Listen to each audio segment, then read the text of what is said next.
kasikit. So, gala na naman ako mag-isa rito sa aming probinsya. Dahil wala magawa, ayain ko yung kaibigan ko magmotor. Tingnan yung bundok dito, napakalapit lang.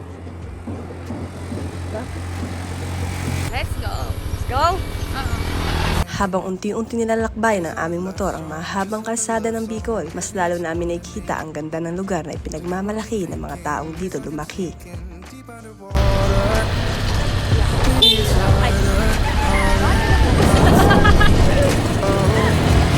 Bawat liko ng daan ay may panibagong tanawin. Bawat biyahe ay may panibagong kwento. Kung saan-saan nga kami napadpad, tinatahak ang mga tahimik na kasadang malayo sa ingay ng syudad habang dama ang preskong hangin at payapang paligid.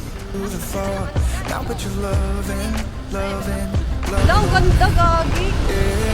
Makikita yan sa kasa natin. Kita? Yan na. Huwag ka na tingin ang tingin sa kanya. Ayan mo. Puhul tayo sa kanal. Wala bahala dyan. Meron nga rin kami nadaan ng bundok. Hindi na nga ganun kalago yung puno, pero maganda pa rin ang tanawin.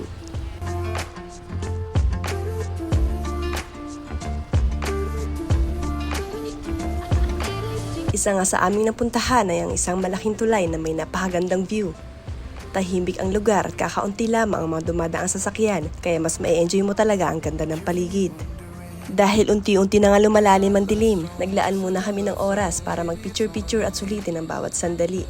Sa simpleng pagkuha ng litrato, para bang kinukulong namin sa bawat kuha ang masasayang alaala ng aming paglalakbay. Mga ngiti, tawanan, at simpleng moments na balang araw ay muli naming babalikan kapag nakita namin ang mga larawang yon. Habang pabalik na nga, unti-unti namin nararamdaman ang kakaibang saya ng paglalakbay. Hindi lang pala tungkol sa lugar ang biyahe, kundi pati sa mga taong kasama mo at sa mga alaalang nabubuo habang tinatahak ang bawat daan.